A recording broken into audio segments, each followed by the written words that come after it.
Hello everyone and welcome back MMA News Channel. I hope everyone is having a wonderful day. Before we begin, please hit the subscribe button and give this video a thumbs up. Dana White gets $20 million challenge from Cushion battling title manager following UFC 312 affront. Planning for Jon Jones. Tom Aspinall noticeably paralyzed by force of 400 IB world's most grounded man. Stipe Miocic gives shock reply in Jon Jones vs. Francis Ngannou. Baddest man banter subsequent to being KO'd by both. Tom Aspinall couldn't conceal his response subsequent to feeling the overwhelming power of the world's most grounded man. The break UFC heavyweight champion invested some energy with the three-time world's most grounded man Tom Stoltman in his rec center in Manchester. Dana White is a devoted speculator and a notable daring person. Yet will a test as much as $20 million get his attention? Very few battle-avid supporters would have had Dana White versus Pad battling on their bingo card for 2025. However, by and by, we are right here. After the UFC supervisor offended this novel game throughout the end of the week, Horrendous Elbow can now only uncover the reaction of Steve Williams, chief of the Cushion battling title. Dana White gets $20 million test after Cushion battling affront. Subsequent to getting looks at the PFC on TV during his time down under, Dana White would tear into the odd, yet flooding sport of Cushion battling at the UFC 312 post-battle question and answer session on Sunday morning. I saw F. Pad battling on F. Television this evening here in Australia. I would rather not at any point hear one more word from you individuals about power slap, ever bemoan the UFC chief. Indeed, it didn't take long for those remarks to arrive at PFC chief Steve Williams, who contacted Horrendous Elbow to offer a reaction in the interest of the advancement.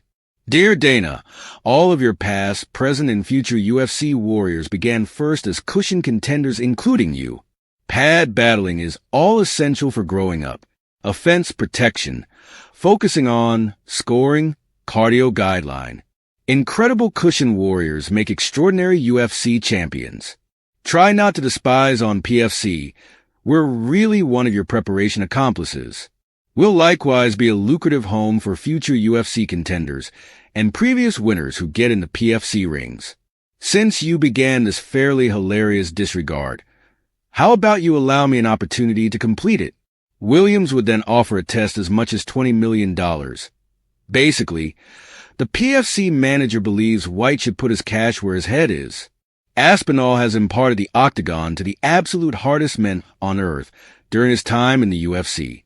Notwithstanding, he needed to go above and beyond by offering the authority world's most grounded man the opportunity to kick him as hard as conceivable.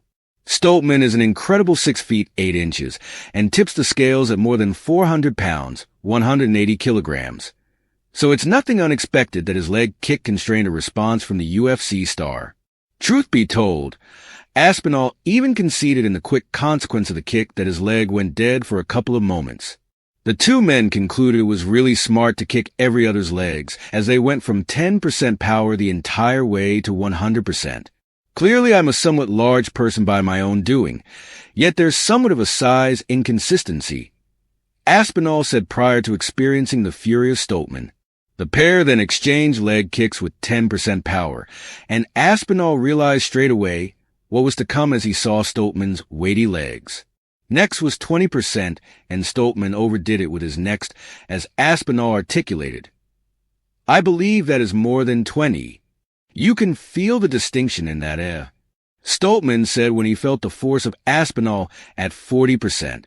Aspinall then, at that point, hit Stoltman with his hardest kick yet, and the last option surely felt it. Also, you could absolutely find, even with Aspinall, how strong the 100% kick was. Geez, that is 50%? Assuming that 50% would 100% be, he expressed, responding to the kick. Aspinall then, at that point, offered Stoltman the potential chance to kick him with 100% power as hard as possible. Stoltman continued to convey a deafening strike to the hamstring of Aspinall, who limped momentarily prior to giving his reaction. Gracious, definitely. It's a decent kick that, he said. No doubt I have a dead leg there, me. UFC fans rushed to respond to the viral video of Aspinall and Stoltman's overwhelming leg kicks.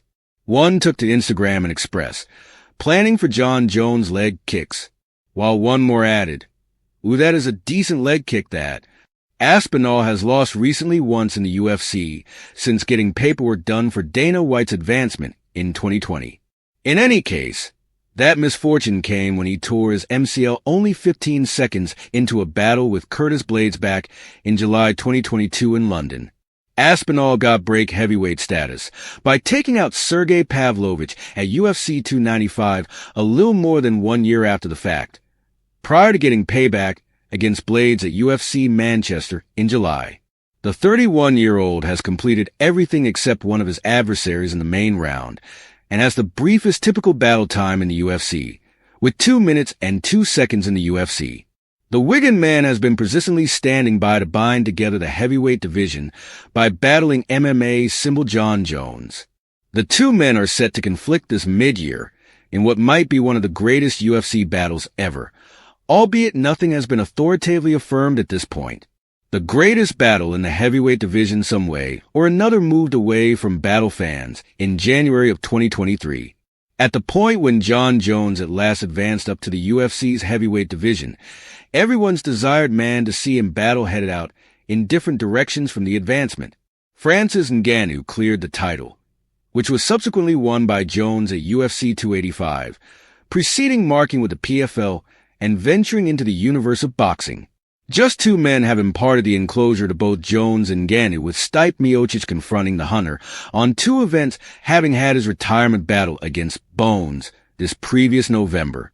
However, Tom Aspinall has likewise embedded himself into the discussion, Jones being at the highest point of the UFC without beating the last man to hold the title opens up a fascinating discussion of who truly is the baddest man on earth at the present time. Stipe Miocic names Francis Ngannou as the baddest man on earth. Stipe Miocic is in a preferred situation over most to respond to this question, not on the grounds that he has been in there with the two men. The 25-battle veteran was obviously the baddest man on earth during his record-breaking heavyweight title reign in the UFC. In a new meeting with the Schmo, he gave his considerations on how Jones and Ngannou would match up with each other on the off chance that the super battle could possibly do happen.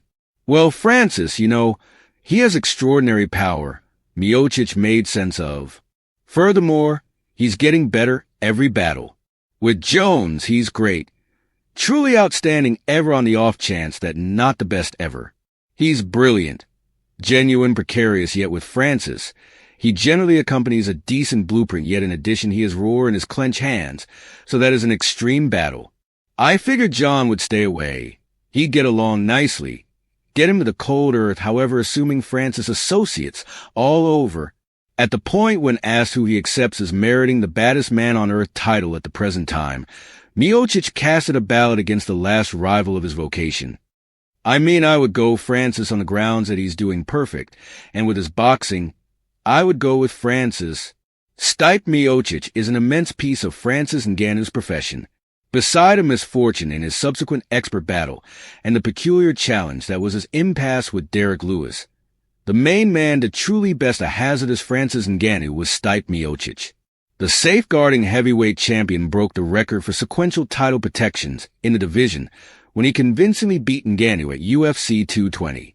Stipe Miocic throws a right hook against Francis Ngannou in their heavyweight title battle during UFC 220 at TD Nursery on January 20th, 2018 in Boston.